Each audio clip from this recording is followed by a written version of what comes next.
Bueno, vamos a meternos de lleno en una de esas películas que, si no la has visto, probablemente has estado viviendo debajo de una piedra durante las últimas 3 décadas. Hablo de Solo en casa, o como la conocemos en el mundo hispanohablante, esa joya de 1990 que nos hizo creer a todos que un niño de 8 años podía defenderse mejor que un ejército entero contra dos ladrones bastante torpes. La premisa básica de esta película es tan sencilla como genial.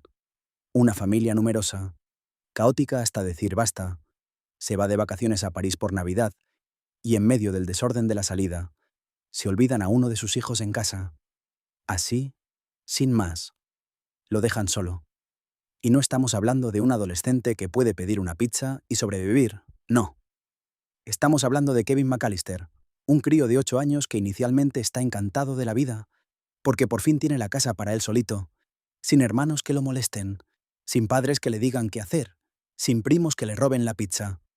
Pero claro, la cosa se complica cuando dos ladrones, Harry y Marv, deciden que esa casa es el objetivo perfecto para su siguiente golpe.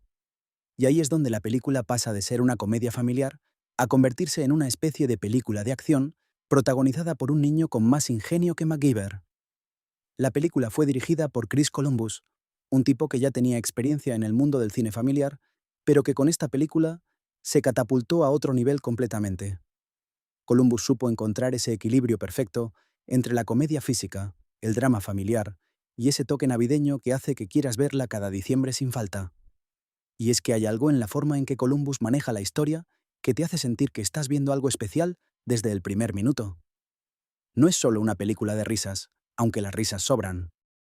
Es una película sobre un niño que aprende a valerse por sí mismo, que descubre que ser independiente no es tan fácil como parece, y que al final del día, lo que más quieres en el mundo es estar con tu familia, por muy insoportable que sea a veces. El guión fue escrito por John Hughes, y aquí hay que detenerse un momento para hablar de este genio del cine. Hughes era el rey del cine juvenil y familiar en los años 80 y 90. Este hombre nos dio El Club de los Cinco, Un día libre para Ferris Bueller, 16 velas, y un montón de películas más que definieron toda una generación. Pero con Solo en casa, Hughes hizo algo diferente. Tomó la idea de un niño olvidado en casa y la convirtió en una aventura épica que funciona en múltiples niveles. Para los niños, es una fantasía hecha realidad. ¿Quién no ha soñado con tener la casa para uno solo? Para los adultos, es una comedia inteligente con momentos de genuina emoción. Y para todos, es una historia de Navidad que nunca pasa de moda. La historia, según cuenta la leyenda del cine, surgió de una experiencia personal de Hughes. Al parecer, mientras preparaba un viaje familiar, se le ocurrió la idea de qué pasaría si se olvidara a uno de sus hijos en casa.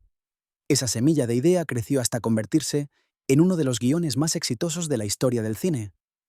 Hughes escribió el guión bastante rápido, como solía hacer con muchos de sus proyectos, y una vez que lo tuvo listo, el siguiente paso fue encontrar al director adecuado y, sobre todo, al niño perfecto para el papel de Kevin. Y vaya que lo encontraron. La producción del filme corrió a cargo del propio John Hughes, junto con otros productores que vieron el potencial comercial y artístico del proyecto. Hughes no solo escribió el guión, sino que también se involucró activamente en la producción, asegurándose de que la visión que tenía en mente se trasladara fielmente a la pantalla.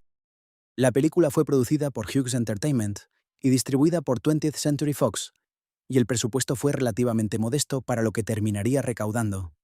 Se dice que costó alrededor de 18 millones de dólares, lo cual, en 1990, no era una cantidad insignificante, pero tampoco era un presupuesto de superproducción. Lo que nadie esperaba, absolutamente nadie, era que esa inversión se multiplicaría de forma astronómica en taquilla. Ahora bien, hablemos de los personajes, que es donde esta película realmente brilla. Porque puedes tener el mejor guión del mundo, la mejor dirección, los mejores efectos, pero si los personajes no funcionan, la película se cae. Y en Solo en casa, cada personaje está dibujado con precisión, desde los protagonistas hasta los más secundarios.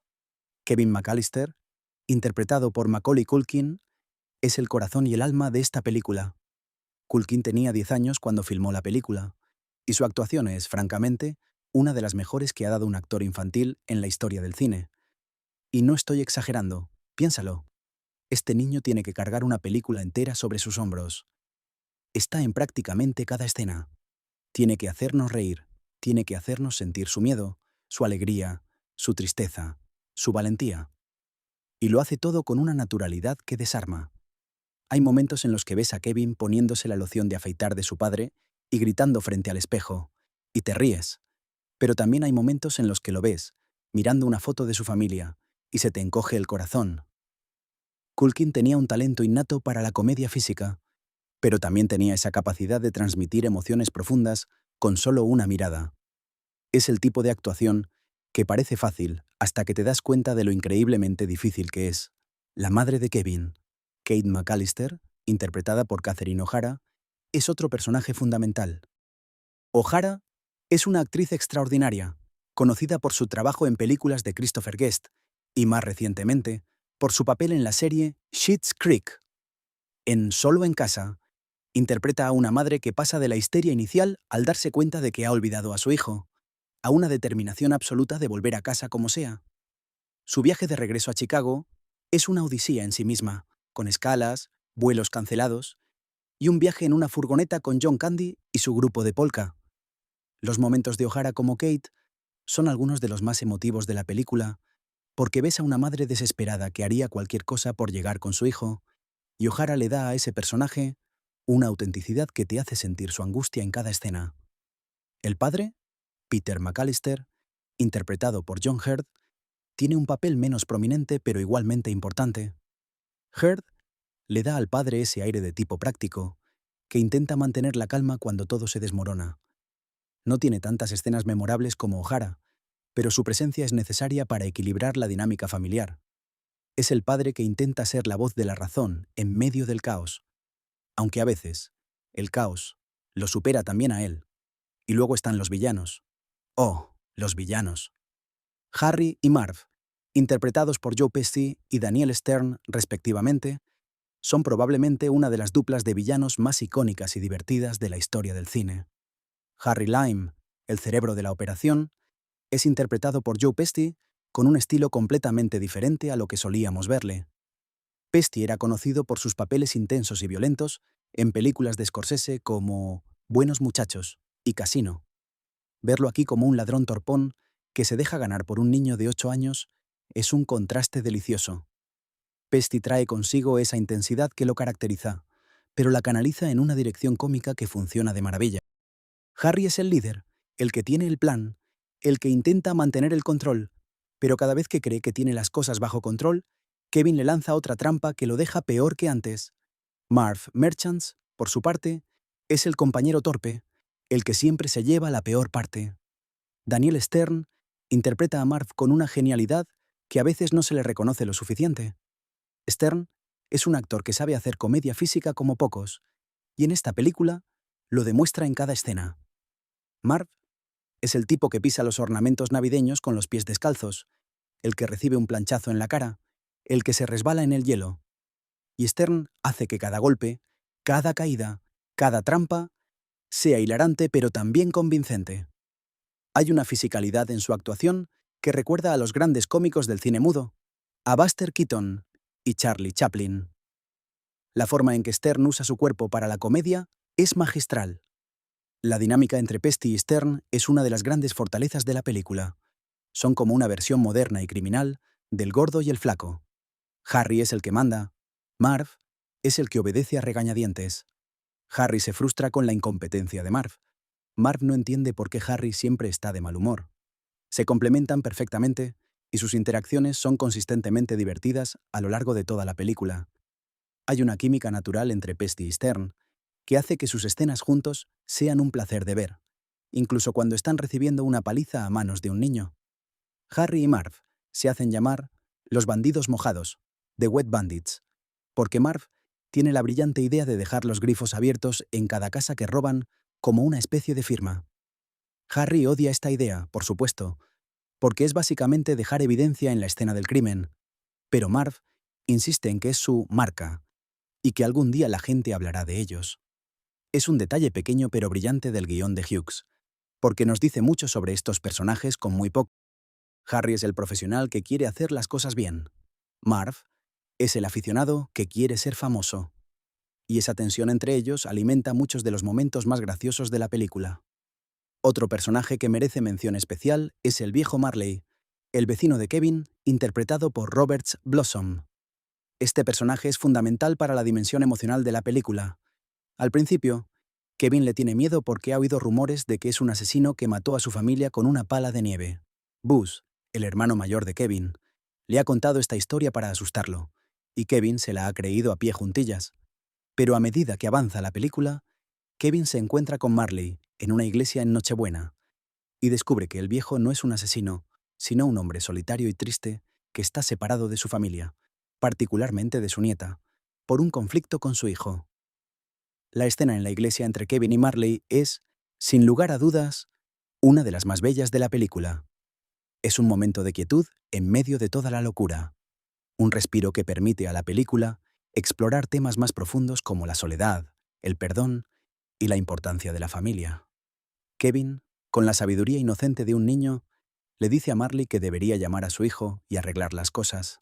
Y Marley, con la tristeza de un hombre que ha vivido demasiado tiempo alejado de los suyos, escucha al niño con atención. Es un intercambio que funciona en dos niveles. Kevin ayuda a Marley a reconciliarse con su familia, pero al mismo tiempo, la conversación le ayuda a Kevin a darse cuenta de cuánto extraña a la suya. Robert Blossom interpreta a Marley con una delicadeza extraordinaria, transmitiendo toda la historia de este personaje con muy pocas palabras y muchas miradas cargadas de emoción. Y al final de la película, cuando vemos a Marley abrazando a su nieta a través de la ventana, se te forma un nudo en la garganta que no te lo esperas. El hermano mayor de Kevin, Buzz McAllister, interpretado por Devin Ratray, es el clásico hermano mayor insoportable que todos hemos tenido o conocido. Buzz es grande, es mandón, se come toda la pizza, se burla de Kevin, le cuenta historias de terror sobre el viejo Marley y, en general, hace la vida de Kevin miserable. Pero Buzz también es divertido, a su manera.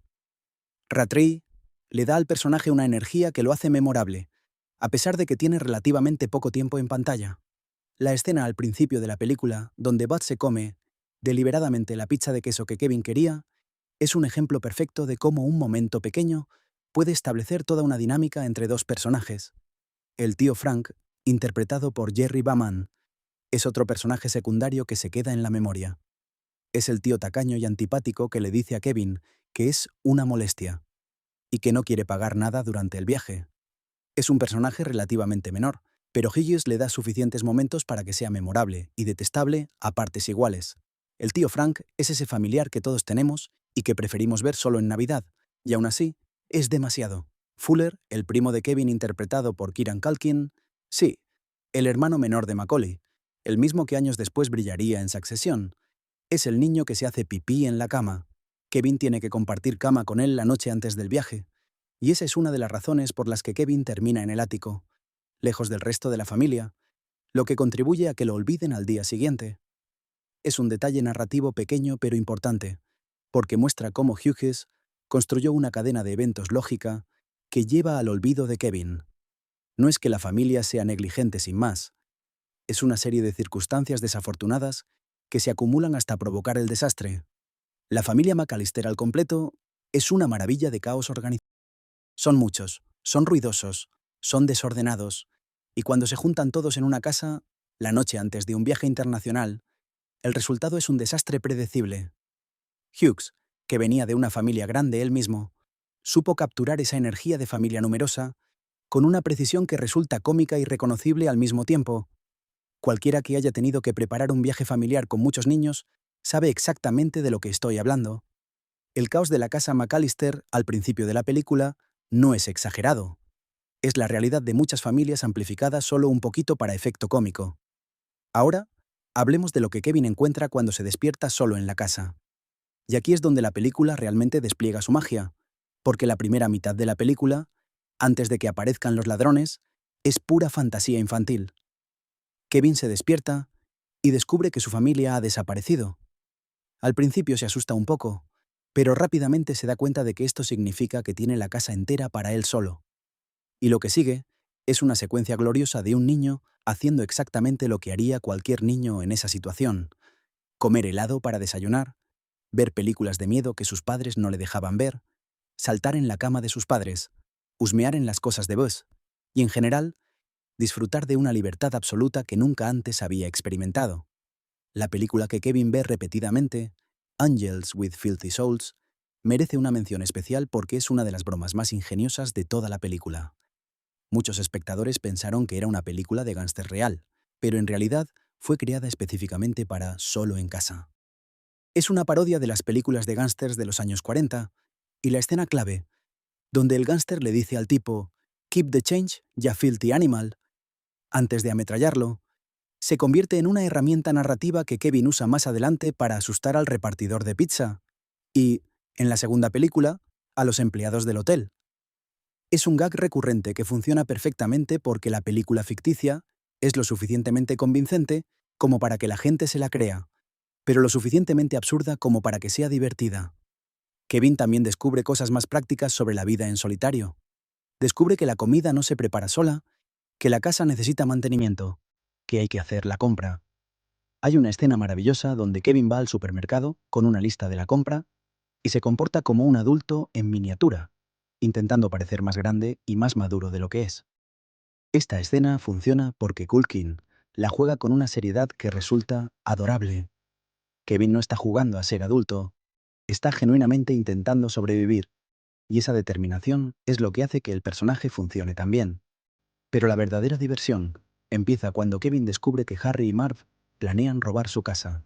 Los bandidos han estado vigilando el vecindario, disfrazados de policía y reparador, y han identificado las casas que estarán vacías durante las vacaciones. La casa de los McAllister es el premio gordo. Una casa grande, en un barrio rico, y supuestamente vacía. Lo que no saben es que Kevin está dentro, y que este niño tiene una imaginación tan fértil como peligrosa. Y aquí llegamos a lo que todo el mundo recuerda de Solo en Casa. Las trampas. Oh, las trampas. La última parte de la película es básicamente una versión navideña de una caricatura de Tom y Jerry, donde Kevin convierte la casa en una fortaleza de dolor y sufrimiento para los pobres Harry y Marv. Y cuando digo dolor y sufrimiento, lo digo en... Si lo piensas fríamente, las trampas de Kevin son absolutamente brutales. En la vida real, Harry y Marv habrían muerto varias veces, o al menos habrían acabado en cuidados intensivos. Pero estamos en el territorio de la comedia física exagerada, y en ese territorio, las reglas de la física y la medicina no aplican. Repasemos algunas de las trampas más memorables, porque vale la pena detenerse en ellas. La escalera cubierta de hielo es una de las primeras. Kevin inunda las escaleras de la entrada con agua y deja que se congele durante la noche. Cuando Harry intenta subir, se resbala y cae de espaldas repetidamente. Es una trampa simple pero efectiva, y la reacción de Pesty al caerse una y otra vez es hilarante. Luego está la puerta con el soplete. Kevin coloca un soplete al otro lado de la puerta, de manera que cuando Harry la abre, la llama le quema directamente la cabeza. El gorro de Harry se prende fuego, y tiene que meter la cabeza en la nieve para apagarlo. Es un momento que siempre arranca carcajadas, pero que, si lo piensas 2 segundos, debería haber resultado en quemaduras de tercer grado como mínimo. Pero bueno, es una película, no un documental médico. La plancha que cae por las escaleras y le da a Marv en la cara es otro clásico. Kevin ata una cuerda a una plancha caliente y la coloca en lo alto de la escalera. Cuando Marv tira de la cuerda, la plancha baja volando y le estampa directamente en la cara. La reacción de Daniel Stern es absolutamente perfecta. Esa cara de sorpresa y dolor que pone es comedia física en su máxima expresión. Y lo mejor es que después puedes ver la marca de la plancha en la cara de Marv, lo cual es un detalle visual brillante. Los ornamentos navideños en el suelo son quizás la trampa que más duele solo de verla. Kevin esparce bolas de Navidad de cristal por el suelo, delante de una ventana. Marv, que por alguna razón ha perdido los zapatos en ese punto, camina descalzo sobre ellas. El grito de Daniel Stern en esa escena es legendario. Se dice que Stern fue quien sugirió que el grito fuera completamente exagerado, casi cómico, y la decisión fue acertadísima porque convierte lo que sería un momento doloroso en un momento hilarante. La tarántula de Buzz, que Kevin coloca en la cara de Marv, es otro momento inolvidable. Cuando Marv está a punto de atrapar a Kevin, el niño le pone la tarántula de su hermano directamente en la cara. La reacción de Marv, ese grito silencioso que se prolonga durante varios segundos, antes de que finalmente suelte un alarido, es una de las imágenes más icónicas de la película. Lo que mucha gente no sabe es que la tarántula era real y que Daniel Stern aceptó que se la pusieran en la cara de verdad, con la condición de que se rodara en una sola toma. Así que ese terror que ves en su cara no es del todo actuado. Los botes de pintura que Kevin hace caer desde lo alto de la escalera son otra trampa clásica. Los botes bajan columpiándose como péndulos y les dan a Harry y Marv directamente en la cara, uno tras otro. Es una trampa que combina la creatividad ingeniosa con la comedia física pura y la forma en que Columbus la filma, mostrando el bote acercándose desde el punto de vista de los ladrones antes de golpearlos, es cinematográficamente divertidísima. Hay también trampas más sutiles que a veces se pasan por alto. Kevin coloca papel de plástico transparente en una puerta para que Harry se estrelle contra él. Pone plumas de almohada en un ventilador para que cuando Harry abra la puerta y active el ventilador, las plumas se le peguen al cuerpo cubierto de alquitrán. Coloca un hilo a la altura de los tobillos para que los ladrones tropiecen. Cada trampa es más elaborada y más dolorosa que la anterior, y la película va escalando la violencia de manera brillante hasta llegar a un clímax de destrucción total. Lo que hace que las secuencias de las trampas funcionen tan bien no es solo la creatividad de las trampas en sí, sino la forma en que Kevin las prepara. Hay un montaje genial donde vemos a Kevin diseñando y construyendo cada trampa con la determinación de un ingeniero militar. El niño dibuja planos, prueba mecanismos, calcula tiempos. Es un momento que nos muestra que Kevin no es solo un niño asustado, es un niño inteligente, creativo y decidido, que ha decidido proteger su casa y que va a hacerlo con todo lo que tiene a su disposición. Y esa preparación hace que las trampas sean más satisfactorias cuando finalmente se activan, porque hemos visto el trabajo que hay detrás de cada una. La película también juega inteligentemente con el espacio de la casa. Columbus usa la arquitectura de la casa McAllister como un personaje más. Cada habitación, cada pasillo, cada escalera se convierte en un escenario para una trampa diferente. Kevin conoce su casa mejor que nadie, y esa ventaja territorial es lo que le permite mantenerse un paso por delante de los ladrones. La casa misma se convierte en un laberinto mortal, y Kevin es el maestro de ese laberinto. La forma en que Columbus filma la casa, mostrando las diferentes rutas y niveles, nos permite entender la estrategia de Kevin y anticipar dónde va a caer la siguiente trampa, lo cual añade una capa extra de diversión a las secuencias de acción. Hablemos un momento de la casa en sí, porque es un personaje tan importante como cualquiera de los actores. La casa McAllister es esa casa de ensueño que todos queríamos de niños, grande, hermosa, llena de habitaciones por explorar, con un sótano misterioso y un ático donde te puedes esconder. La casa fue filmada en una residencia real en Winnetka, un suburbio acomodado al norte de Chicago, Illinois. La casa se ha convertido en un destino turístico en sí misma, con fans de la película que peregrinan hasta allí para hacerse fotos frente a la fachada. Y es que la casa tiene una personalidad propia en la película. Cuando está llena de gente, es caótica y ruidosa. Cuando Kevin se queda solo, se vuelve silenciosa y un poco amenazante. Y cuando Kevin la prepara para la batalla, se transforma en una fortaleza militar. La casa refleja el estado emocional de Kevin en cada momento de la película, y eso es mérito tanto del guión de Hughes como de la dirección de Columbus. La producción de la película tiene una historia interesante que vale la pena contar. John Hughes escribió el guión en un tiempo récord, como era su costumbre. Se dice que la idea le vino mientras preparaba un viaje familiar y empezó a pensar en todas las cosas que podrían salir mal. La preocupación de olvidar algo importante, llevada al extremo de olvidar a un hijo, fue la chispa que encendió la idea. Hughes escribió el guión y lo presentó a Warner Bros., que inicialmente iba a producir la película. De hecho, la preproducción comenzó bajo el paraguas de Warner Bros., pero surgieron desacuerdos sobre el presupuesto. Hughes quería $18 millones. Warner Bros. Solo estaba dispuesta a poner 14 millones. La diferencia de 4 millones puede parecer insignificante ahora, pero en 1990 era una cantidad considerable, especialmente para una película familiar sin grandes estrellas. Cuando las negociaciones con Warner Bros. Se estancaron, Hughes llevó el proyecto a 20th Century Fox, que aceptó el presupuesto de 18 millones sin pestañear. Fue una de las mejores decisiones de negocio en la historia de Fox, porque la película terminó recaudando más de $476 millones en todo el mundo.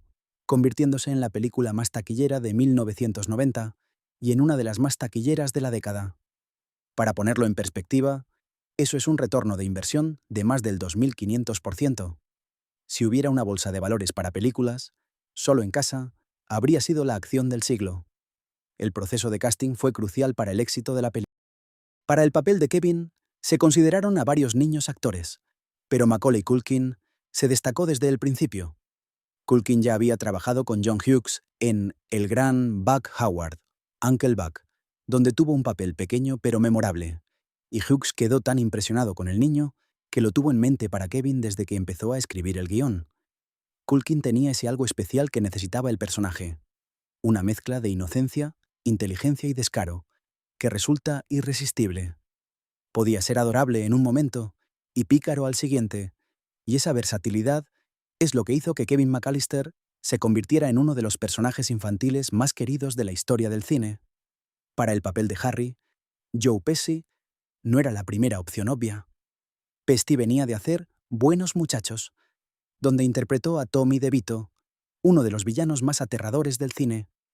Ponerlo en una comedia familiar era un riesgo, pero un riesgo calculado. Pesci aceptó el papel porque quería demostrar su versatilidad como actor y porque le atrajo la idea de hacer algo completamente diferente a lo que había estado haciendo. Y el resultado fue extraordinario. Pesci tuvo que contenerse en muchas escenas porque su instinto natural era soltar palabrotas y ser agresivo, como en sus películas de Scorsese. De hecho, se cuenta que en el set, Pesci sustituía las palabrotas por expresiones más suaves y que el famoso murmureo enfadado que Harry hace cuando está frustrado fue una invención del propio Pesci para sustituir las maldiciones que quería decir, pero no podía.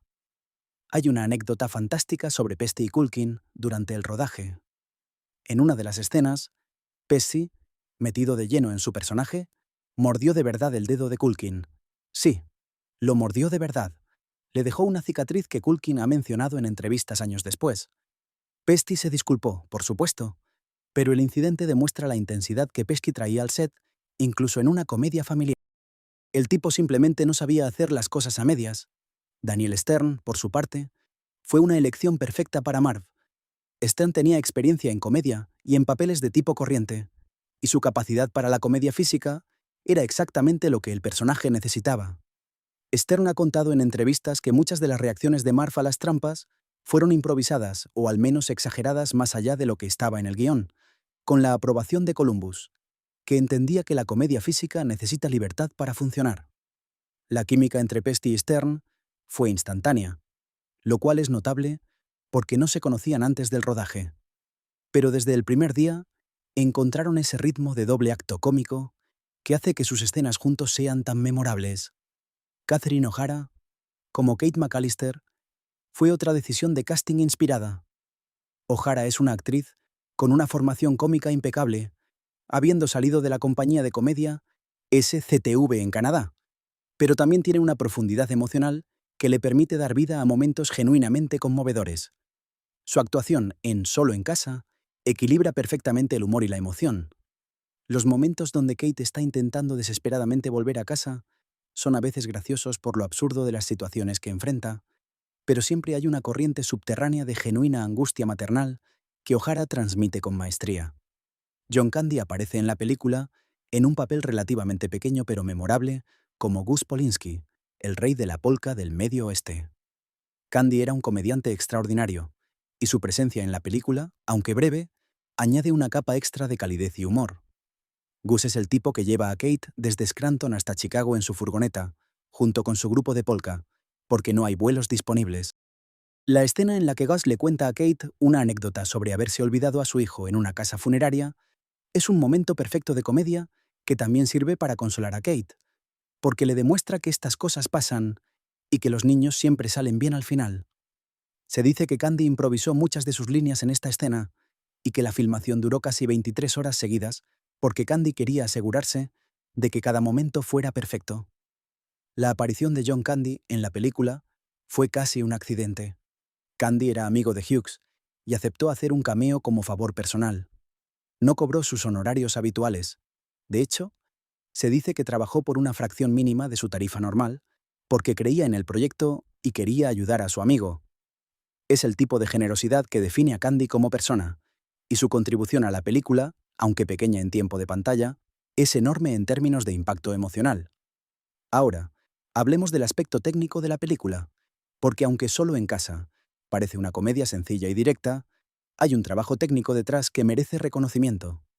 La cinematografía de Julio Macat es uno de esos elementos que la mayoría de la gente no nota conscientemente, pero que contribuye enormemente a la experiencia de ver la película. Macat utiliza la cámara de maneras sutiles pero efectivas para crear diferentes atmósferas a lo largo de la película. Al principio, cuando la casa está llena de gente, la cámara es móvil, casi caótica, moviéndose entre los personajes como si fuera otro miembro de la familia, intentando abrirse paso entre el desorden. Los planos son más cerrados, más apretados, reflejando la falta de espacio y la claustrofobia de una casa llena hasta los topes. Hay un uso deliberado de planos cortos y movimientos rápidos que transmiten la energía frenética de una familia grande preparándose para un viaje. Cuando Kevin se queda solo, la cinematografía cambia drásticamente. De repente los planos se abren. La casa se ve más grande, más vacía, más silenciosa. Macat utiliza planos generales para mostrar a Kevin solo en espacios enormes, enfatizando su pequeñez y su soledad. Hay un uso muy inteligente de la profundidad de campo para crear sensación de aislamiento. Kevin aparece en primer plano, nítido, mientras el fondo de la casa se difumina en la distancia, sugiriendo un vacío que va más allá de lo físico. El uso del color también es notable. La película tiene una paleta cromática cálida que es típica de las películas navideñas, con tonos dorados, rojos y verdes que dominan la imagen. Pero Columbus y Macat juegan con esta paleta de formas interesantes. Cuando Kevin está disfrutando de su libertad, los colores son más vibrantes y saturados, reflejando su alegría. Cuando empieza a sentir miedo o soledad, los colores se apagan ligeramente, adoptando tonos más fríos y azulados. Y durante las secuencias de las trampas, la iluminación se vuelve más contrastada, con sombras más marcadas y luces más duras, creando una atmósfera que es al mismo tiempo amenazante y cómica. La iluminación de la casa, durante las escenas nocturnas, es particularmente efectiva. Columbus utiliza la oscuridad de la casa para crear tensión, especialmente cuando Kevin está solo y oye ruidos que podrían ser los ladrones. Las sombras proyectadas por las luces navideñas crean formas extrañas en las paredes, y el contraste entre las zonas iluminadas y las zonas oscuras de la casa añade una capa de suspense visual que complementa perfectamente la tensión narrativa. Hay momentos en los que la película casi parece un thriller, y eso es mérito de la cinematografía tanto como del guión y la dirección. La escena donde Kevin baja al sótano por primera vez es un ejemplo perfecto de cómo la cinematografía puede crear tensión. La cámara sigue a Kevin mientras baja las escaleras hacia la oscuridad, y la iluminación va disminuyendo gradualmente hasta que Kevin está casi completamente en sombras. Los sonidos del horno se amplifican, creando una atmósfera casi de película de terror, y cuando el horno se enciende con un estruendo, el rostro de Kevin se ilumina con una luz anaranjada y fluctuante que le da un aspecto fantasmagórico. Es una escena que, sacada de contexto, podría pertenecer a una película de terror, y demuestra la habilidad de Columbus para jugar con los géneros. El diseño de producción de la película, a cargo de John Muto, también merece reconocimiento. La casa de los McAllister no es solo un escenario, es un personaje. Muto diseñó los interiores para que fueran a la vez acogedores y laberínticos, creando un espacio que funciona tanto como hogar familiar como campo de batalla. Cada habitación tiene una personalidad distinta. La cocina es práctica y funcional, el salón es cálido y acogedor, el ático es misterioso y un poco escalofriante, el sótano es oscuro e intimidante. Y durante las secuencias de las trampas, cada espacio se transforma en una zona de peligro con su propia trampa específica, lo cual requirió una planificación meticulosa del diseño de producción, para asegurar que cada trampa fuera creíble y visualmente efectiva.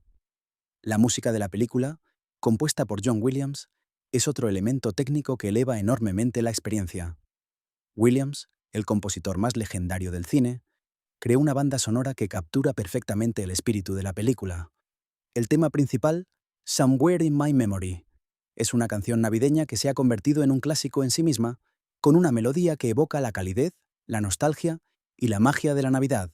La canción fue interpretada por un coro de niños, lo que le da una inocencia y una pureza que complementa perfectamente el tono de la película. Somewhere in My Memory fue nominada al Oscar a Mejor Canción Original, y aunque no ganó, se ha convertido en una de las canciones navideñas más reconocibles del mundo.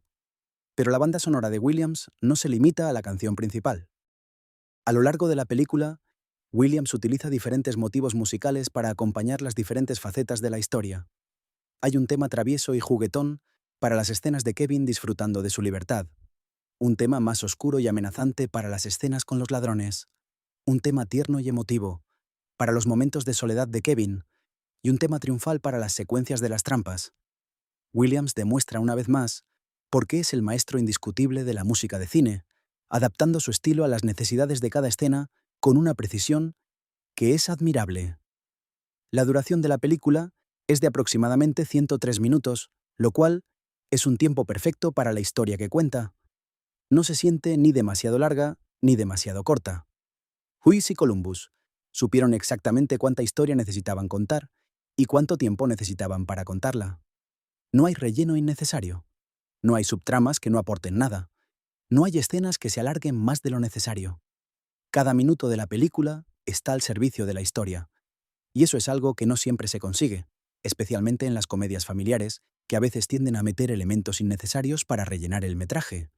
Analicemos ahora el sujeto con más detalle, porque hay capas en esta película que no son evidentes a primera vista. Sí, la superficie es una comedia de un niño contra dos ladrones, pero debajo de esa superficie hay una historia más profunda sobre el crecimiento, la independencia y la familia. El arco emocional de Kevin es sorprendentemente complejo para una comedia familiar. Al principio de la película, Kevin es el hijo pequeño que se siente ignorado y maltratado por su familia. Sus hermanos lo molestan, su tío lo insulta, su madre lo castiga por algo que no fue enteramente su culpa. La pelea en la cena fue provocada por Buzz, pero Kevin es el que termina en problemas. Kevin se va a la cama deseando que su familia desaparezca, y cuando se despierta solo, cree genuinamente que su deseo se ha hecho realidad. Hay un momento donde Kevin grita, «Hice desaparecer a mi familia», con una mezcla de sorpresa y satisfacción que es reveladora.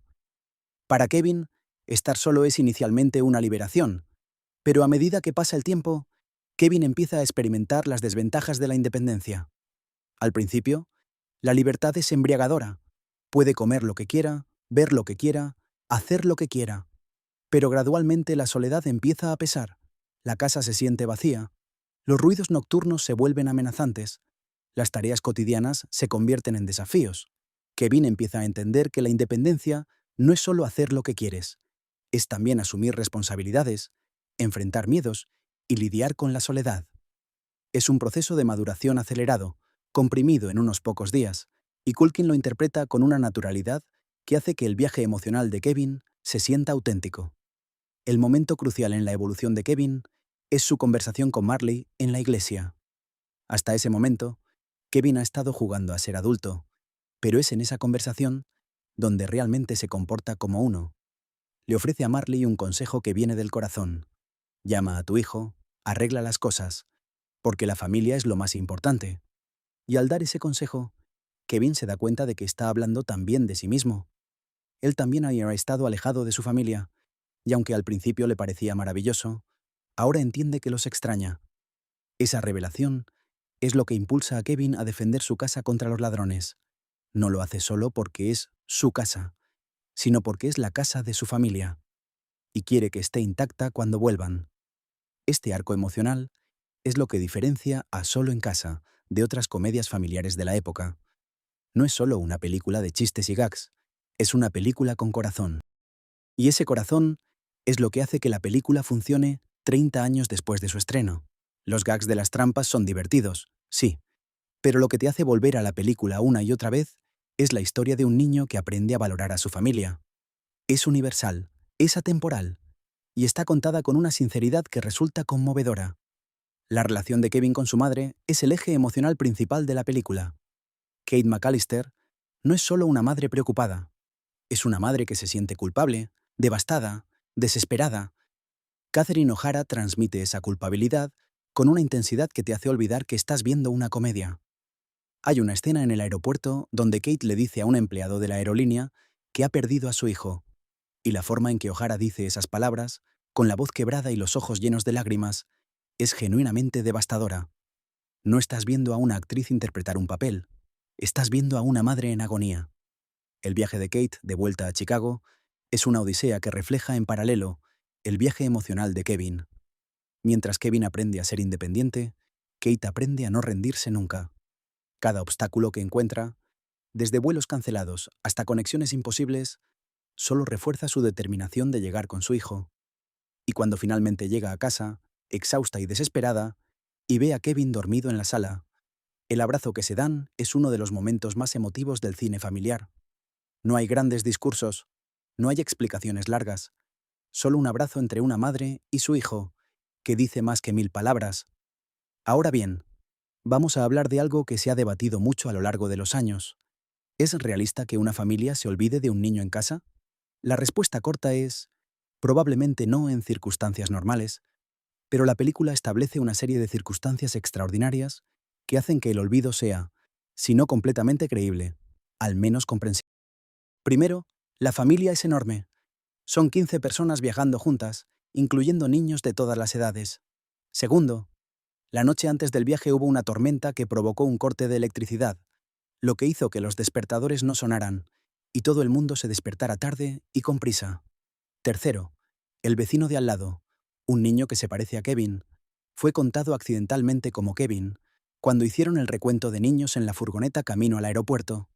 Y cuarto, Kevin estaba durmiendo en el ático, lejos del resto de la familia, porque había sido castigado la noche anterior. Cada uno de estos factores por separado no sería suficiente para causar el olvido, pero la combinación de todos ellos crea una tormenta perfecta de circunstancias que hace que el error sea, al menos, plausible. Hughes fue muy inteligente al construir esta cadena de eventos, porque sabía que si el olvido no era al menos semicreíble, el público no compraría la premisa de la película.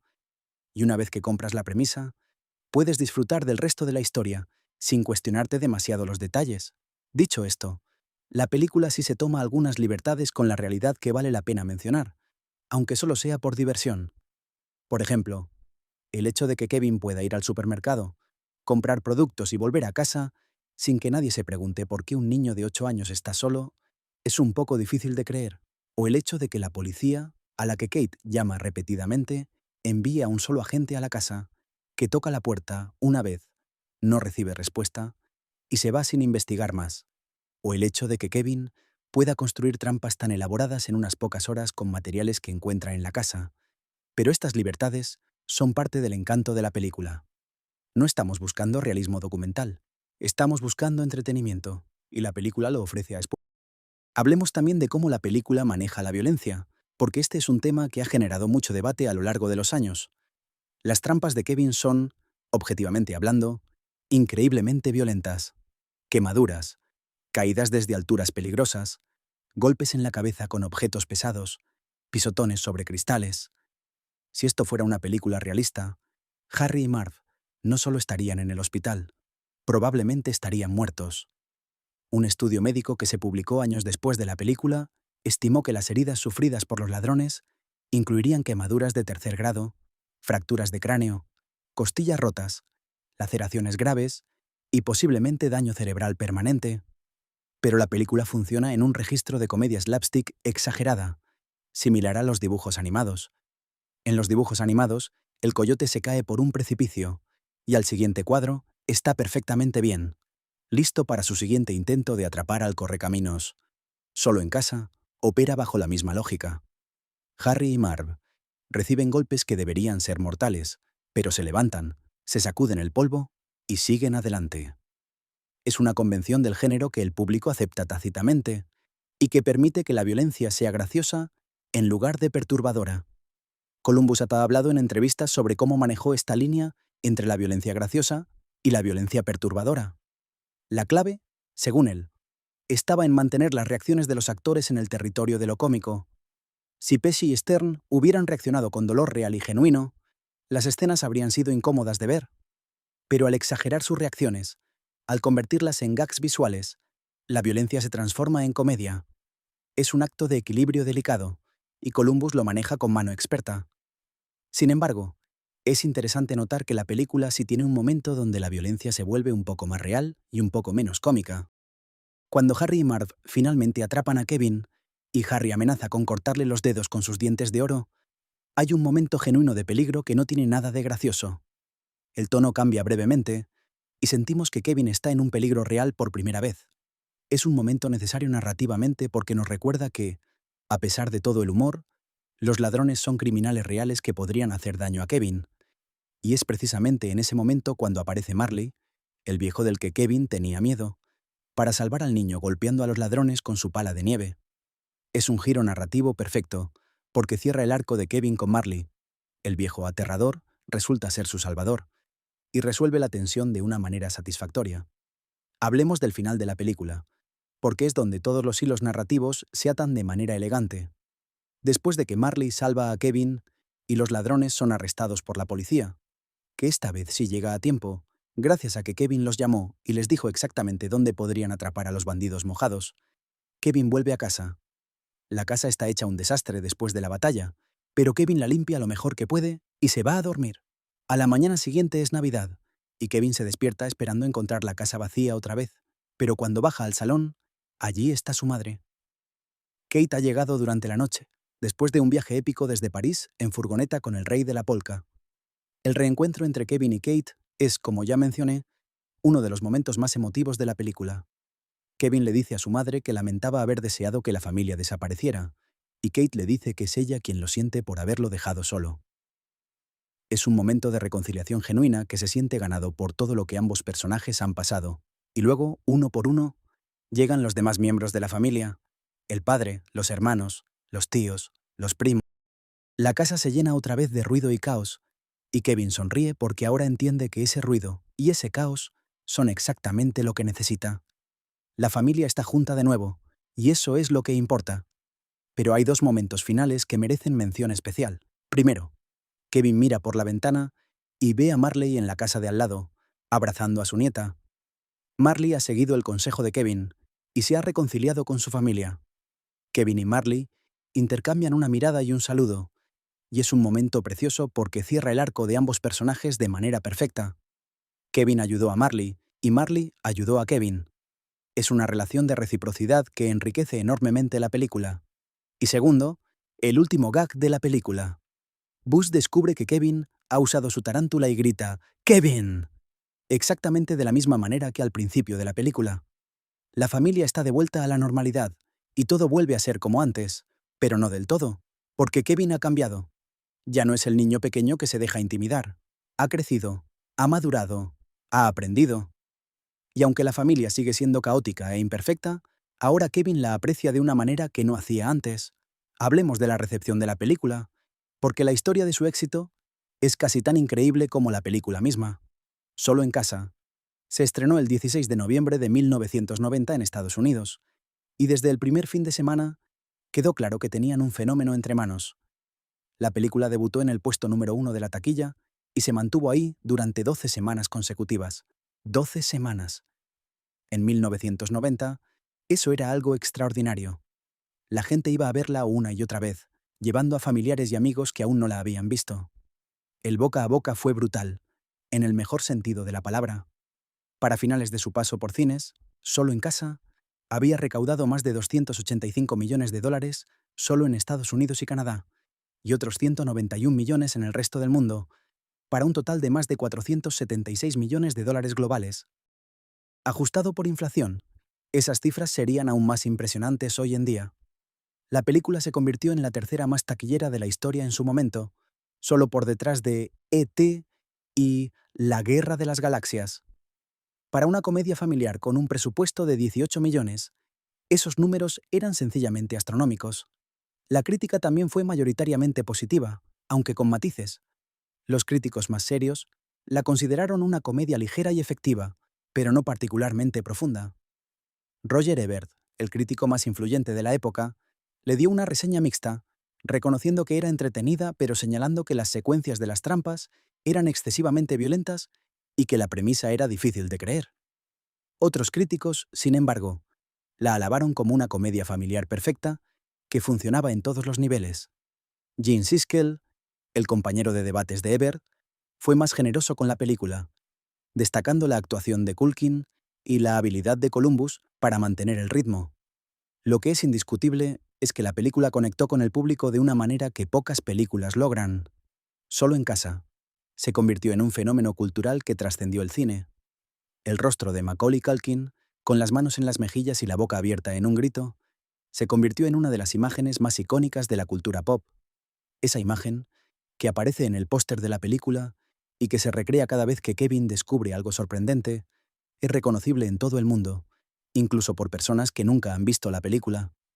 Es el equivalente cinematográfico del logo de Nike o los arcos dorados de McDonald's, una imagen que trasciende su contexto original para convertirse en un símbolo universal. La película lanzó a Macaulay Culkin al estrellato de la noche a la mañana. De ser un niño actor prometedor, Culkin se convirtió en la mayor estrella infantil del mundo. Su cara estaba en todas partes: portadas de revistas, programas de televisión, anuncios publicitarios. Fue, por un breve pero intenso periodo, el actor más famoso del planeta y tenía 10 años. La fama repentina y abrumadora tuvo consecuencias que se harían evidentes años después, cuando Culkin empezó a tener problemas personales que muchos atribuyeron a la presión de ser una estrella infantil. Pero en 1990, todo era éxito y celebración. El impacto cultural de Solo en casa es difícil de exagerar. La película popularizó una serie de ideas y gags que se han convertido en parte del vocabulario cultural compartido. La idea de dejar al niño solo en casa se convirtió en un chiste recurrente en la vida real. Las trampas de Kevin inspiraron innumerables videos de YouTube, memes de Internet y especiales de televisión. La escena de Kevin poniéndose la loción después del afeitado es una de las imágenes más parodiadas y referenciadas de la historia del cine. Y la película misma se convirtió en un elemento esencial de la temporada navideña, junto con Qué bello es vivir y El Grinch. En muchos países, la tradición de ver Solo en casa, durante la Navidad, se ha mantenido durante más de 3 décadas. En algunos países europeos, como Polonia y la República Checa, la película se emite por televisión cada Nochebuena y alcanza cifras de audiencia enormes año tras año. Es una de esas películas que ha trascendido su estatus de película para convertirse en una tradición, en un ritual, en algo que forma parte de la experiencia colectiva de la Navidad. Hablemos ahora de las fortalezas de la película, porque hay muchas y merece la pena enumerarlas con cierto detalle. La primera y más obvia fortaleza es la actuación de Macaulay Culkin. Ya lo he mencionado varias veces, pero vale la pena insistir. Culkin carga esta película sobre sus hombros y lo hace con una facilidad pasmosa. Su actuación es lo que hace que todo funcione. Si Kevin McAllister no fuera adorable, divertido, inteligente y emocionalmente genuino, la película se caería como un castillo de naipes. Pero Culkin le da al personaje todas esas cualidades y más, creando un protagonista que el público adora desde el primer minuto. La segunda fortaleza es el guión de John Hughes. Hughes tenía un talento extraordinario para escribir diálogos que suenan naturales, para crear situaciones que son a la vez absurdas y reconocibles, y para equilibrar el humor con la emoción. El guión de Solo en casa es un ejemplo de escritura cinematográfica eficiente. Cada escena tiene un propósito. Cada línea de diálogo revela algo sobre los personajes o avanza la trama, y no hay un solo momento desperdiciado. Hughes también tenía una habilidad especial para escribir personajes infantiles, que no eran ni demasiado precoces ni demasiado ingenuos, sino que se comportaban como niños reales, con todas sus contradicciones y complejidades. La tercera fortaleza es la dirección de Chris Columbus. Columbus no era un director de renombre en 1990, pero con Solo en casa demostró que tenía un instinto infalible para la comedia familiar. Su manejo del ritmo es ejemplar. La película nunca se arrastra ni se apresura, sino que avanza a un paso que se siente natural y satisfactorio. Columbus también demuestra una habilidad notable para la comedia visual, especialmente en las secuencias de las trampas, donde cada gag está coreografiado con precisión milimétrica. Y más allá de la comedia, Columbus demuestra sensibilidad para los momentos emocionales, permitiendo que las escenas más conmovedoras respiren sin interrumpirlas con chistes innecesarios. La cuarta fortaleza es el reparto en su conjunto. Ya hemos hablado de Culkin, Pesci, Stern, O'Hara y Candy, pero incluso los actores con papeles menores contribuyen al éxito de la película. Cada miembro de la familia McAllister está interpretado con personalidad y energía, creando una sensación de familia real que hace que la premisa funcione. Robert Blossom, como Marley, aporta una profundidad emocional inesperada, e incluso actores que aparecen en una o dos escenas, como los empleados de la aerolínea o el policía que visita la casa, cumplen su función con eficacia. La quinta fortaleza es la música de John Williams. La banda sonora no solo acompaña la película, sino que la eleva a otro nivel. Somewhere in My Memory es una canción que captura perfectamente el espíritu de la Navidad y el sentimiento de nostalgia que impregna toda la película. Y los motivos musicales que Williams crea para las diferentes secuencias son tan efectivos que muchos de ellos son reconocibles incluso fuera del contexto de la película. La sexta fortaleza, y quizás la más importante, es el corazón de la película. Solo en casa funciona porque, debajo de toda la comedia y la acción, hay una historia sincera sobre la importancia de la familia. No es una moraleja impostada, ni un mensaje forzado. Es algo que emerge naturalmente de la historia y los personajes. Cuando Kevin abraza a su madre al final de la película, no sientes que la película te está manipulando emocionalmente. Sientes que estás presenciando una reunión genuina entre un niño y su madre que se han echado de menos. Y esa sinceridad emocional es la razón por la que la película sigue funcionando generación tras generación. Ahora, seamos justos, y hablemos también de las debilidades de la película, porque ninguna película es perfecta, ni siquiera las que amamos. La primera debilidad es la premisa misma. Por mucho que Hughes se esfuerce en establecer las circunstancias que llevan al olvido de Kevin, sigue siendo difícil de creer que una familia, por grande y caótica que sea, pueda olvidarse de uno de sus hijos de esa manera. Sí, las circunstancias son extremas, pero incluso aceptándolas, hay un salto de fe que el espectador tiene que dar, que no a todos les resulta fácil. La segunda debilidad es la violencia de las trampas, que, como ya comentamos, es excesiva incluso para los estándares de la comedia física. Algunos espectadores, especialmente los más sensibles, pueden encontrar incómodo que un niño inflija tanto dolor a dos adultos, aunque estos sean criminales. Y a medida que la sociedad se ha vuelto más consciente de los efectos de la violencia en los medios de comunicación, este aspecto de la película ha sido objeto de más escrutinio y debate. La tercera debilidad es la falta de desarrollo de algunos personajes secundarios. Los hermanos de Kevin, por ejemplo, son en su mayoría intercambiables y poco memorables, con la excepción de Buzz. La familia en París existe principalmente como un dispositivo narrativo para crear urgencia. Kate necesita volver, los demás están disfrutando de las vacaciones, pero no tiene una presencia dramática significativa. Y los ladrones, aunque divertidísimos, son fundamentalmente unidimensionales.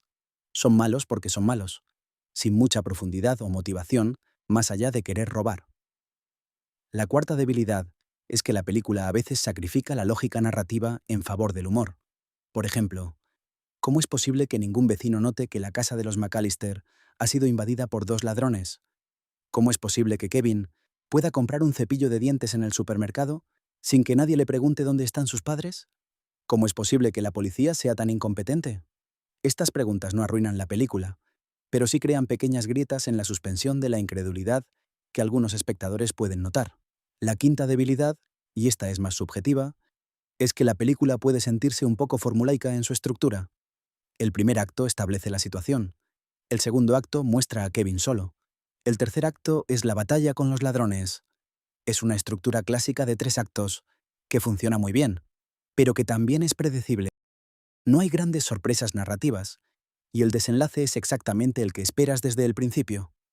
Para algunos espectadores, esta previsibilidad puede restar emoción. Sin embargo, y esto es importante, las debilidades de la película son, en su mayoría, menores en comparación con sus fortalezas.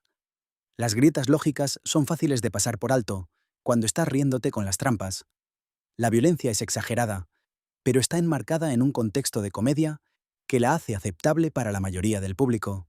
Y la previsibilidad de la estructura se compensa con la calidad de la ejecución.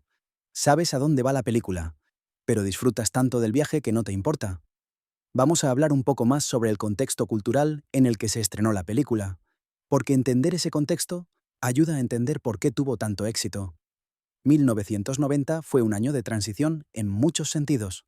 La Guerra Fría acababa de terminar con la caída del muro de Berlín, y había un aire de optimismo generalizado en el mundo occidental. En el cine, los grandes blockbusters dominaban la taquilla, Pero también había espacio para películas más pequeñas y personales.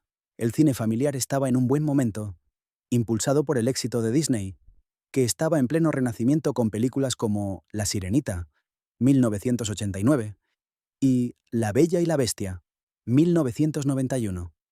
En este contexto, Solo en casa ofreció algo que el público estaba deseando, una comedia familiar que fuera a la vez entretenida para los niños y disfrutable para los adultos.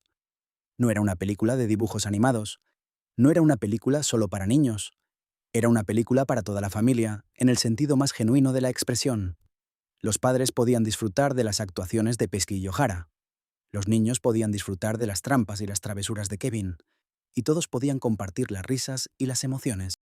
Era el tipo de película que unía a las familias frente a la pantalla, lo cual era particularmente apropiado, dado que su mensaje central era precisamente la importancia de la familia. La película también conectó con una fantasía universal que todos hemos tenido de niños. ¿Qué pasaría si estuviéramos solos en casa, sin padres, sin reglas, sin límites? Kevin McAllister vive esa fantasía en nombre de todos los niños del mundo, y lo hace con un estilo y una audacia que resultan irresistibles. Pero la película es lo suficientemente inteligente como para mostrar también las desventajas de esa fantasía: la soledad, el miedo, la responsabilidad. Es una fantasía con consecuencias, y eso la hace más interesante y más realista que una simple celebración de la independencia infantil. La influencia de Solo en casa en el cine posterior es considerable, aunque no siempre reconocida. La película demostró que una comedia familiar podía ser un éxito comercial masivo sin necesidad de estrellas de primer nivel. Culkin era un desconocido. Pesci era conocido, pero no por comedias familiares, sin efectos especiales elaborados y sin un presupuesto astronómico. Esto abrió la puerta para otras comedias familiares de los años 90, que siguieron una fórmula similar. Premisa simple, humor físico, mensaje emotivo sobre la familia. La película también influyó en la percepción de los actores infantiles en Hollywood. Antes de Solo en casa, las películas protagonizadas por niños eran generalmente vistas como productos de nicho, con un público limitado. Culkin demostró que un niño podía ser la estrella principal de una película para todos los públicos y atraer a millones de espectadores. Esto llevó a un boom de películas con niños protagonistas en los años 90, algunas buenas y muchas malas, pero todas influidas por el éxito de Kevin McAllister. La propia Solo en casa generó una franquicia que continúa hasta el día de hoy, aunque con resultados decrecientes. Solo en casa 2, Perdido en Nueva York, 1992, reunió al equipo original, con Culkin, Pesci, Stern, Columbus y Hughes, y fue otro éxito enorme de taquilla, aunque los críticos señalaron que era básicamente la misma película trasladada a Nueva York. La secuela tiene sus momentos, incluida la famosa escena donde Kevin se aloja en el Hotel Plaza y tiene un breve encuentro con un tipo llamado Donald Trump. Sí, ese Donald Trump. Pero en general se siente como una repetición que, aunque entretenida, no alcanza la frescura del original. Las siguientes secuelas fueron cayendo en picada. Solo en casa 3, 1997, prescindió de Culkin y de la familia McAllister y presentó a un nuevo niño con nuevos ladrones, y aunque fue una película decente, no tuvo el encanto ni el éxito del original. Solo en casa 4, Ladrones de casas, 2002, fue una película para televisión que la mayoría de los fans prefieren ignorar. Y las más recientes, incluyendo el reboot Home Sweet Home Alone, 2021, producido para Disney Plus, han sido recibidas con indiferencia generalizada. La franquicia ha demostrado lo que muchos ya sabían. La magia de la original era irrepetible porque dependía de una combinación única de talento, timing y circunstancias que simplemente no se pueden reproducir artificialmente. Volvamos al original y hablemos de algunas escenas específicas que merecen un análisis más detallado, porque hay riqueza en los detalles que a veces se pasa por alto en los visionados casuales. La escena de la cena al principio de la película es una clase magistral de cómo establecer múltiples personajes y dinámicas en poco tiempo. En apenas unos minutos, Hughes nos presenta a toda la familia McAllister, establece las relaciones entre ellos y planta las semillas del conflicto central. Buzz se come la pizza de Kevin. Kevin protesta. Buzz provoca a Kevin. Kevin se lanza contra Buzz, y el caos resultante acaba con la leche derramada sobre los pasaportes y Kevin castigado en el ático. Todo esto sucede en una secuencia rápida y caótica que refleja perfectamente la energía de una familia grande. Y lo que es más impresionante es que la escena funciona tanto como comedia, el caos es genuinamente divertido, como drama. La frustración de Kevin es genuinamente comprensible. Hughes sabía que si el público no entendía por qué Kevin deseaba estar solo, el resto de la película no funcionaría. Esta escena asegura que entendemos perfectamente las motivaciones de Kevin. La escena donde Kevin va a ver a Santa Claus en una tienda es otra que merece atención.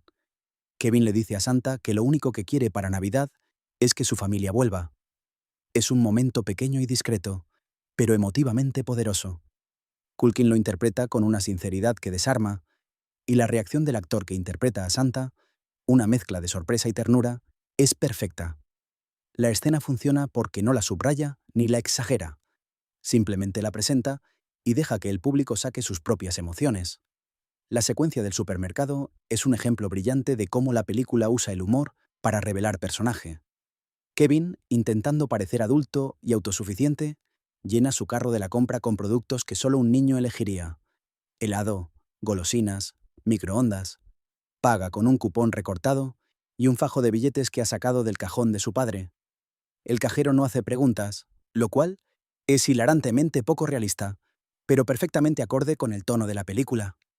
Y mientras Kevin camina de vuelta a casa con sus bolsas, hay un plano general que lo muestra solo en una calle nevada, diminuto contra el paisaje invernal, y ese plano dice más sobre la soledad de Kevin que cualquier línea de diálogo. La escena donde Kevin mira viejas películas familiares en la cámara de su padre es un momento que muchos espectadores pasan por alto, pero que es crucial para el arco emocional del personaje. Kevin ve imágenes de su familia junta, riendo, jugando, celebrando, y mientras las ve, su expresión cambia de curiosidad a nostalgia a tristeza. Es en este momento cuando Kevin empieza a darse cuenta de que, aunque su familia lo vuelve loco, los echa de menos. No hay diálogo en esta escena, solo la imagen de Kevin viendo las películas y la música de Williams acompañando el momento, y sin embargo, es una de las escenas más elocuentes de toda la película. Hay otra escena que merece análisis, cuando Kevin prepara la casa para Navidad, solo. Pone el árbol de Navidad, cuelga los adornos, coloca las luces. Es un niño de 8 años haciendo solo lo que normalmente hace toda la familia junta. Por un lado, es un acto de independencia y madurez que resulta admirable. Por otro lado, es un acto de soledad que resulta un poco triste. Kevin está creando la ilusión de normalidad, tratando de hacer que la casa se sienta como un hogar, aunque falte la familia. Es un gesto que habla de la necesidad humana de pertenencia y de tradición. Y Columbus lo filma con una mezcla de calidez y melancolía, que es exactamente el tono correcto. La primera vez que Kevin ve a Marley, también es una escena cargada de significado. Kevin está mirando por la ventana y ve al viejo caminando por la acera, cargando una pala de nieve. La música se vuelve ominosa, la iluminación se oscurece, y la cara de Kevin refleja un miedo genuino. En ese momento, Marley es el monstruo del armario, la encarnación de todos los miedos infantiles de Kevin. Pero lo que hace que esta escena sea tan efectiva es que el miedo de Kevin no es irracional. Está basado en la historia que Buzz le contó. Una historia que suena lo suficientemente plausible como para que un niño de 8 años se la crea. Y la resolución de este miedo, cuando Kevin descubre la verdad sobre Marley en la iglesia, es uno de los arcos más satisfactorios de la película. La secuencia de la iglesia merece ser analizada con más detalle, porque es el corazón emocional de toda la película. Kevin entra en la iglesia buscando un lugar seguro, lejos de los ladrones que sabe que vendrán esa noche. Y allí, sentado solo en un banco, está Marley. La conversación que tienen es notable por varias razones.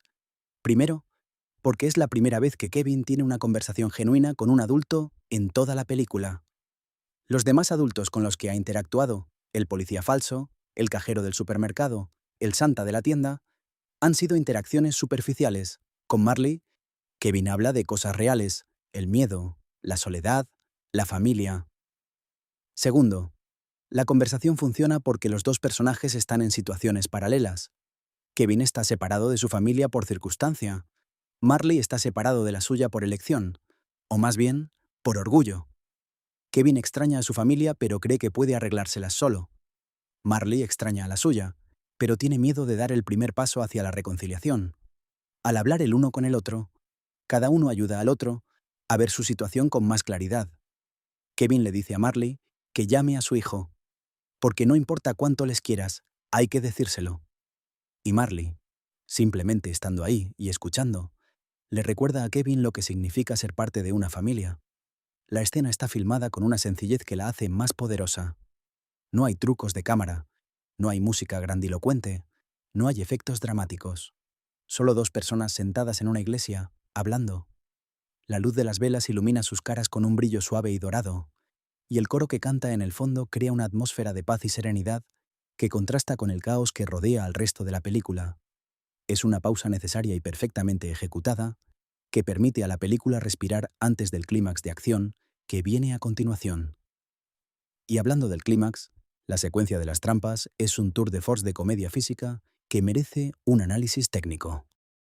Columbus filmó estas secuencias como si fueran una secuencia de acción de una película de aventuras, con una planificación meticulosa y una ejecución impecable. Cada trampa está diseñada para maximizar tanto el humor como la tensión. El humor viene de ver a los ladrones sufrir de formas cada vez más creativas y dolorosas. La tensión viene de la posibilidad de que Kevin sea atrapado. Columbus utiliza una técnica narrativa brillante en estas secuencias. Nos muestra a Kevin preparando las trampas antes de que se activen, de modo que el público sabe lo que va a pasar, pero los ladrones no. Esto crea una forma de humor dramático, donde el placer viene de la anticipación. Vemos a Kevin colocar los ornamentos en el suelo, y sabemos que Marv va a pisarlos. Vemos a Kevin colgar la plancha, y sabemos que va a caer sobre alguien. La gracia no está en la sorpresa, sino en la expectativa, y Columbus lo maneja con maestría. El ritmo de las secuencias de trampas es otro aspecto que merece reconocimiento. Columbus va aumentando gradualmente la intensidad, empezando con trampas relativamente simples, la escalera helada, la puerta caliente, y escalando hacia trampas más elaboradas y más dolorosas, los botes de pintura, la araña. Este crescendo de violencia cómica mantiene al público enganchado porque siempre hay algo más grande y más loco por venir. Y justo cuando parece que las trampas han terminado y los ladrones finalmente van a atrapar a Kevin, Columbus introduce un giro inesperado. Kevin se escapa de la casa y la persecución continúa por el vecindario, añadiendo una dimensión extra a la secuencia. La persecución por el vecindario es interesante porque cambia la dinámica de la película. Dentro de la casa, Kevin tiene la ventaja porque conoce cada rincón y ha preparado cada trampa. Fuera de la casa, esa ventaja desaparece, y Kevin se convierte en un niño vulnerable corriendo de dos adultos furiosos. La tensión aumenta significativamente en este punto, y cuando los ladrones finalmente atrapan a Kevin, hay un momento genuino de peligro que hace que la intervención de Marley sea aún más satisfactoria. Hablemos de un aspecto de la película que a menudo se pasa por alto: el humor verbal. Solo en casa es conocida principalmente por su comedia física, pero el guión de Hughes está lleno de líneas memorables y diálogos ingeniosos que merecen reconocimiento. Algunas de las líneas más citadas de la película incluyen el famoso "Keep the change" y a "Filthy Animal" de la película ficticia dentro de la película, el "Kevin" de la madre al darse cuenta de que lo han olvidado, y el clásico "This is my house, I have to defend it" de Kevin cuando decide enfrentarse a los ladrones. Pero hay líneas menos conocidas que son igualmente brillantes. Cuando Kevin le dice al policía disfrazado, que es Harry, que no puede hablar con él porque su madre le ha dicho que no hable con extraños, hay una ironía deliciosa en el hecho de que Kevin está siguiendo las reglas de sus padres para rechazar exactamente al tipo de persona de la que debería protegerse. Cuando Marv sugiere su nombre de "los bandidos mojados" y Harry responde con exasperación, el diálogo entre ellos revela toda su dinámica de un plumazo. Y cuando Kate le dice al empleado de la aerolínea, "If it has to be the Milwaukee Airport, then the Milwaukee Airport", su determinación de madre desesperada se resume en una sola frase. Hughes también utiliza el humor verbal para crear momentos de comedia más sutil. Las interacciones de Kevin con el mundo adulto están llenas de malentendidos y situaciones absurdas que surgen del hecho de que es un niño intentando navegar un mundo diseñado para adultos. Cuando Kevin va a la tienda de comestibles y le da al cajero un cupón que claramente no corresponde a lo que ha comprado, el cajero lo acepta sin inmutarse, y el absurdo de la situación es hilarante precisamente porque nadie lo reconoce como absurdo dentro de la película. Otro aspecto interesante de la película es su representación de la Navidad. Solo en casa no es una película religiosa ni particularmente espiritual, pero captura el espíritu de la Navidad de una manera que pocas películas lo hacen. La Navidad en Solo en Casa no es sobre regalos ni sobre fiestas, es sobre la familia. Kevin tiene todos los lujos materiales que podría desear, una casa enorme, comida, juguetes, televisión, pero lo único que realmente quiere para Navidad es que su familia vuelva. Es un mensaje simple pero poderoso, y resulta especialmente resonante en una época donde la Navidad se ha comercializado hasta extremos grotescos. La iglesia donde Kevin se encuentra con Marley es significativa no solo como escenario para su conversación, sino también como símbolo. La iglesia representa la comunidad, la tradición y la conexión humana, cosas que Kevin ha perdido temporalmente. Y el coro que canta mientras Kevin y Marley hablan no es solo música de fondo, es una representación musical del espíritu navideño, de la esperanza y la bondad que la Navidad simboliza en su forma más pura. Es un uso inteligente del espacio y la música para reforzar los temas de la película, sin ser demasiado explícito o predicador. Hablemos ahora de algo que se ha debatido mucho en Internet y en la cultura pop: la teoría de que Kevin McAllister crece para convertirse en Jigsaw, el villano de la saga Saw. Es una broma, obviamente, pero tiene una base divertida. Si lo piensas, Kevin y Jigsaw tienen bastante en común. Ambos son ingenieros de trampas elaboradas, ambos disfrutan viendo a sus víctimas sufrir, y ambos operan desde una posición de superioridad intelectual sobre sus adversarios. La diferencia, por supuesto, es que las trampas de Kevin son, relativamente, inofensivas, y sus motivaciones son defensivas, mientras que las de Jigsaw son letales y sus motivaciones son sádicas. Pero la comparación es divertida, y dice mucho sobre cómo la cultura pop puede establecer conexiones entre cosas aparentemente dispares. Hay otras teorías de fans sobre la película que son igualmente divertidas. Una de ellas sugiere que Kevin es en realidad un sociópata en ciernes, basándose en el placer que muestra al diseñar y ejecutar las trampas. Otra teoría propone que todo lo que sucede después de que Kevin se despierta solo es un sueño, una fantasía de un niño que desea ser independiente.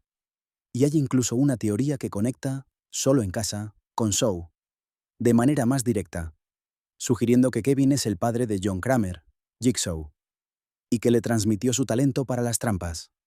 Ninguna de estas teorías tiene base real, por supuesto, pero forman parte del rico ecosistema de interpretaciones y reinterpretaciones que Solo en Casa ha generado a lo largo de los años.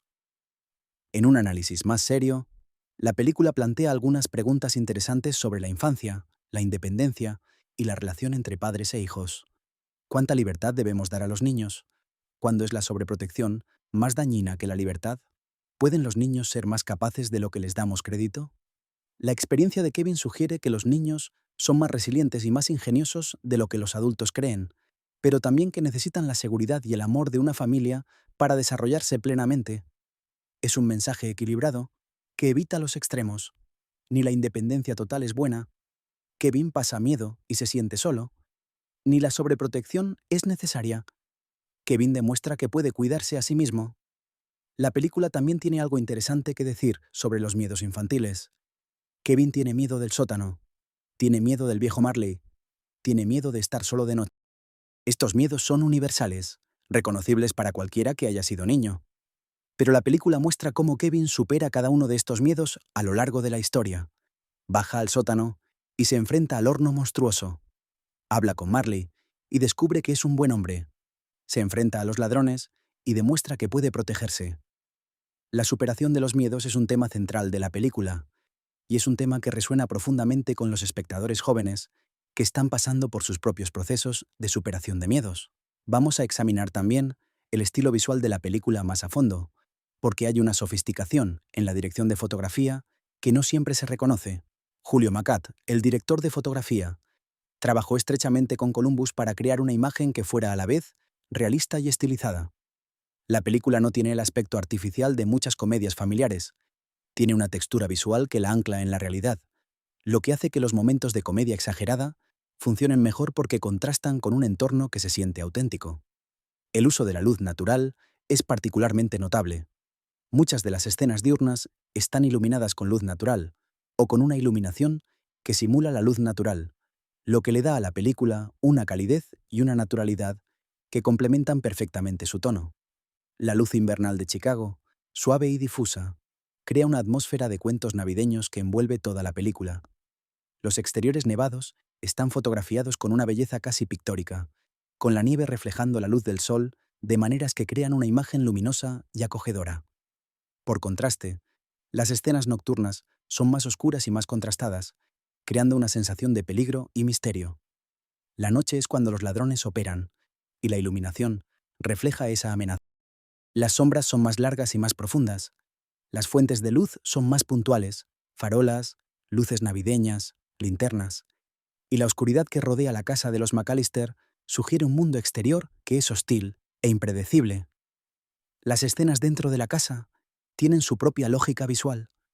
Cuando la casa está llena de gente, está iluminada brillantemente, con todas las luces encendidas y una energía visual que refleja la energía de la familia. Cuando Kevin se queda solo, la iluminación se reduce gradualmente, con habitaciones a oscuras y rincones en sombras que sugieren la ausencia de vida. Y durante la secuencia de las trampas, la iluminación se vuelve más dramática y expresionista, con contrastes fuertes entre luz y sombra que crean una atmósfera de tensión y anticipación. Hay un uso particularmente inteligente del color en la película que vale la pena señalar.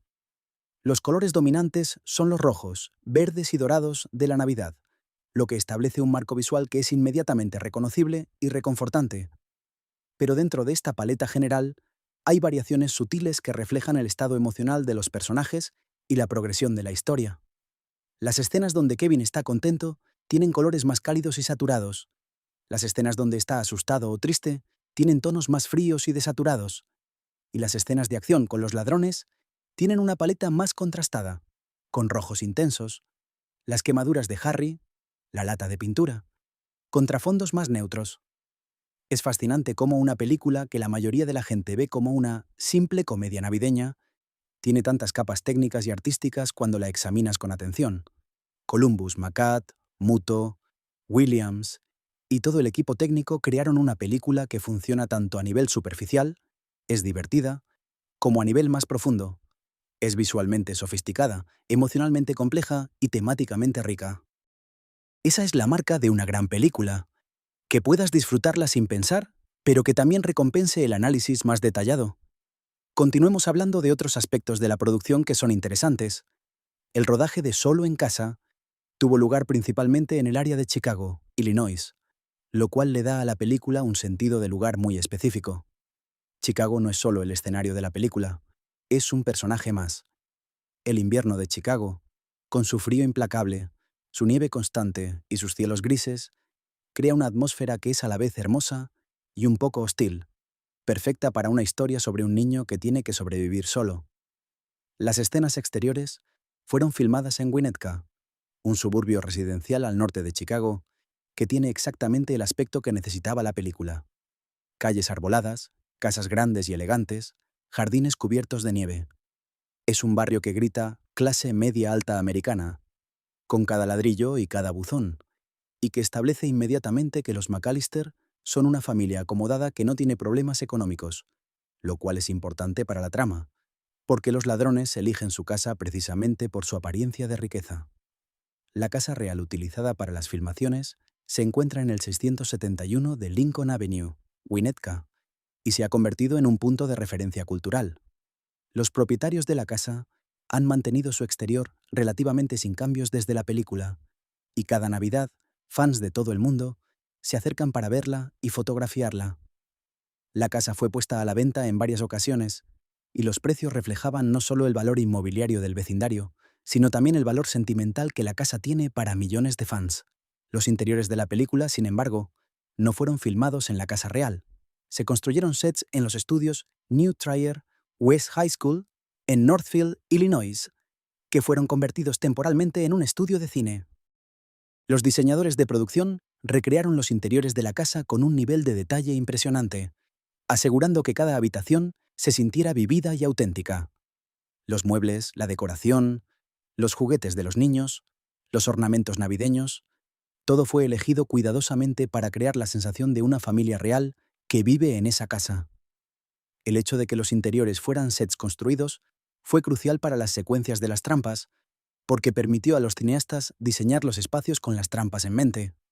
Las paredes, los suelos y los techos fueron construidos para soportar los efectos de las trampas, con materiales que podían ser dañados y reemplazados fácilmente entre toma y toma.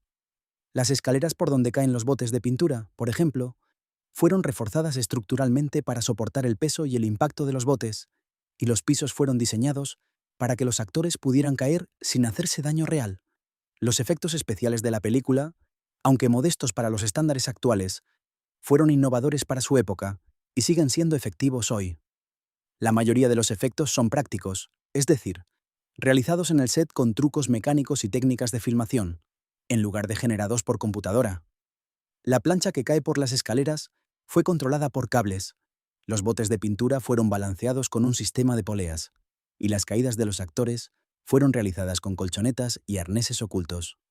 Estos efectos prácticos le dan a las secuencias de acción una textura y una inmediatez que los efectos digitales a menudo no logran, porque estás viendo cosas reales suceder en un espacio real, no píxeles moviéndose en una pantalla.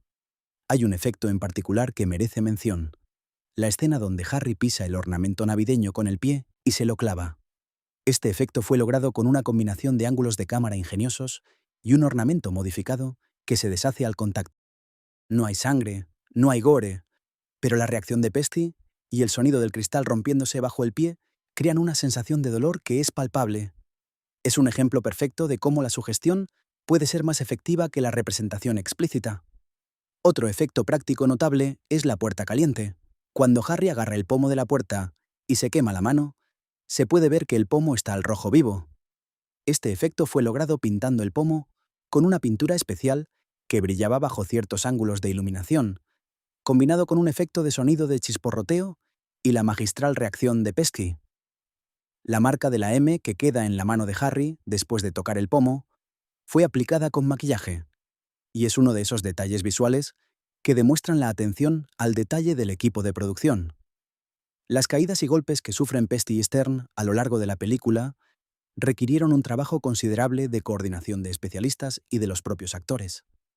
Ambos actores hicieron muchas de sus propias escenas de riesgo, con la ayuda de colchonetas y arneses de seguridad.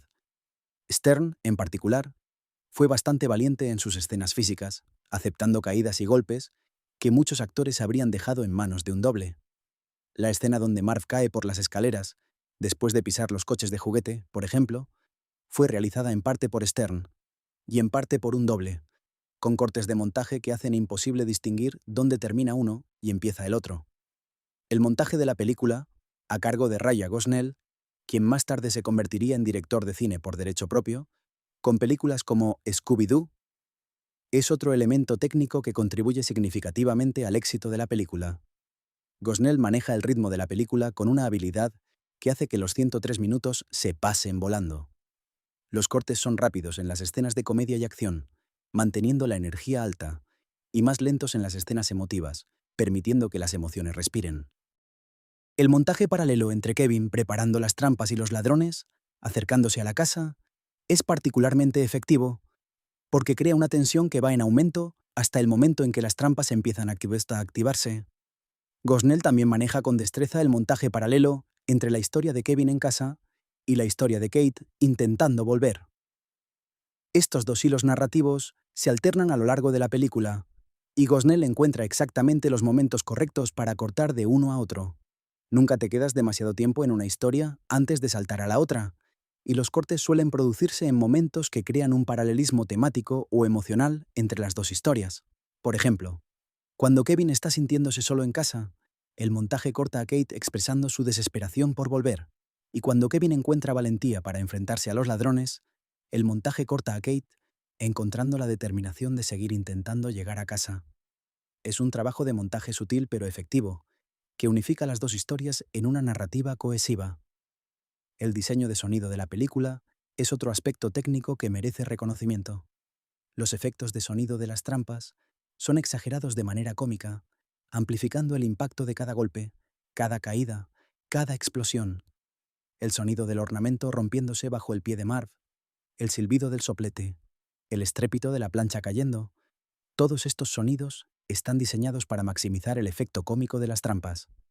El diseño de sonido trabaja en tándem con la comedia visual, reforzando los gags y añadiendo una capa extra de humor. Pero el diseño de sonido también es efectivo en los momentos más tranquilos. El silencio de la casa cuando Kevin se queda solo es palpable y un poco inquietante. Los crujidos de las maderas, el zumbido del refrigerador, el sonido del viento fuera. Todos estos sonidos ambientales crean una sensación de vacío y soledad que complementa el estado emocional de Kevin. Y en la escena de la iglesia, el canto del coro crea un espacio sonoro que es cálido, acogedor y reconfortante, contrastando con el frío y el peligro que esperan fuera. Vamos a hablar un poco más sobre John Hughes como creador, porque entender a Hughes es entender por qué Solo en casa funciona tan bien. Hughes fue, sin lugar a dudas, uno de los guionistas y directores más influyentes del cine americano de los años 80 y 90. Nacido en 1950 en Lansing, Michigan, y criado en Northbrook, Illinois, no muy lejos de donde se filmó Solo en casa, Hughes tenía un talento innato para capturar la experiencia de crecer en los suburbios americanos. Hughes empezó su carrera escribiendo para la revista National Lampoon, donde desarrolló su estilo humorístico, ácido pero cariñoso, irreverente pero con corazón. Su transición al cine fue natural, y sus primeras películas, Sixteen Candles, 1984, y The Breakfast Club, 1985, establecieron las bases de lo que sería su legado.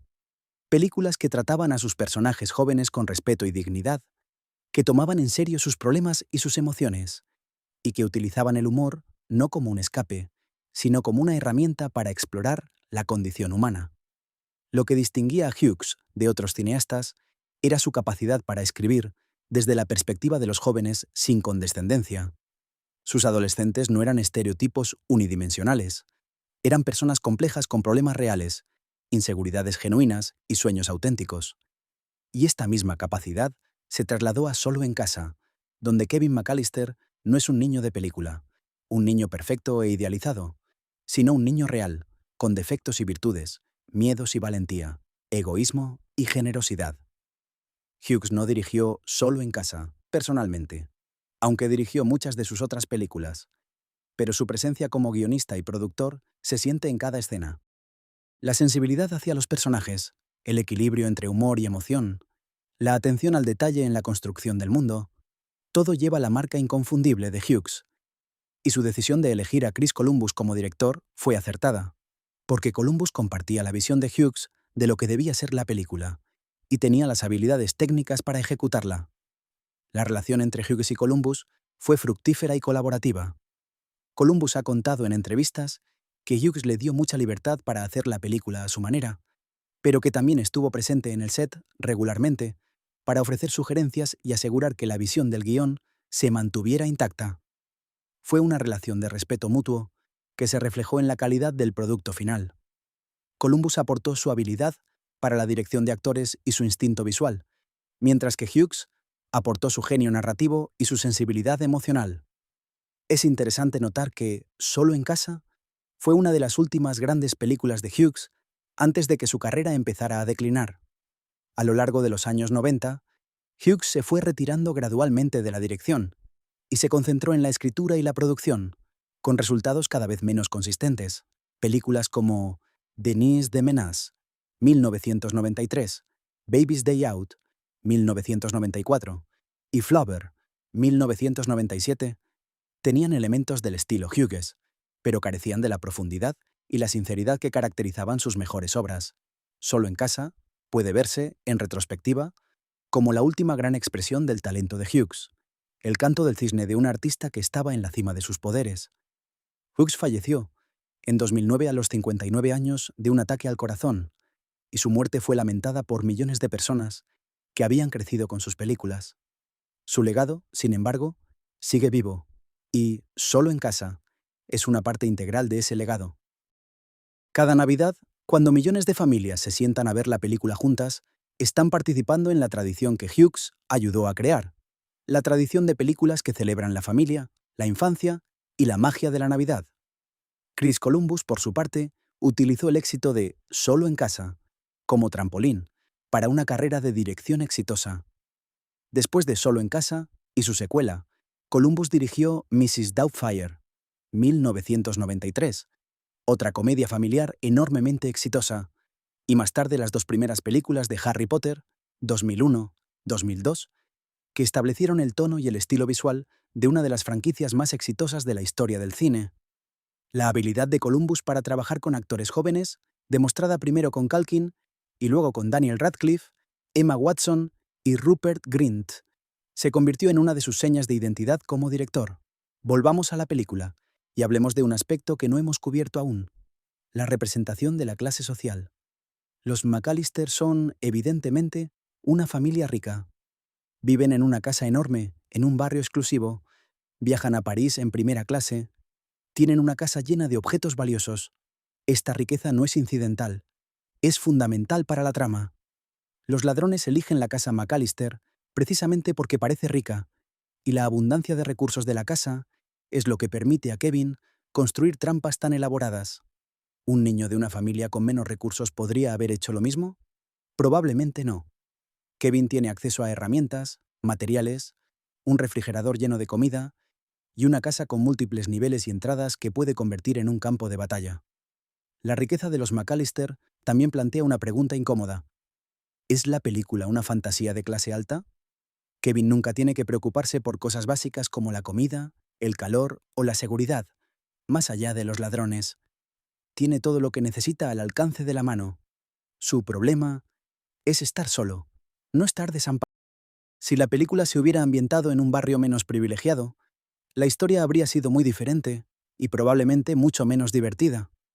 La riqueza de los McAllister es una condición necesaria para que la fantasía funcione, pero también es una limitación que hace que la película sea menos universal de lo que podría ser. Dicho esto, Hughes era consciente de esta dinámica y la maneja con cierta sutileza.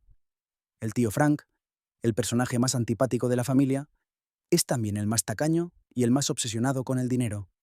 Y Kevin, el héroe, es el miembro de la familia que menos se preocupa por las cosas materiales.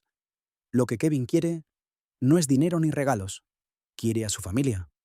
Es un mensaje que trasciende la clase social y que hace que la película conecte con audiencias de todos los niveles económicos. Hay otro aspecto social de la película que vale la pena mencionar: la representación de la policía. En Solo en casa, la policía es casi cómicamente ineficaz. Kate llama repetidamente para pedir que alguien vaya a comprobar que Kevin está bien, y la policía envía a un solo agente que, al no recibir respuesta cuando toca la puerta, simplemente se va. Es una representación que, en 1990, se veía como un gag inofensivo, pero que hoy en día podría leerse de formas más complejas. La ineficacia de la policía es necesaria para la trama, porque si la policía hubiera hecho su trabajo correctamente, la película habría terminado en el primer acto. Pero también plantea una pregunta interesante sobre la protección institucional de los niños y la responsabilidad de las autoridades. Hablemos de la música un poco más, porque John Williams merece toda la atención que podamos darle. Williams, cuya filmografía incluye las bandas sonoras de Star Wars, Indiana Jones, E.T., Schindler's List, Jurassic Park y muchas más, es simplemente el compositor de cine más importante y más talentoso de todos los tiempos. Su trabajo en Solo en casa no es tan conocido como algunas de sus otras partituras, pero es igual de brillante en su propia escala.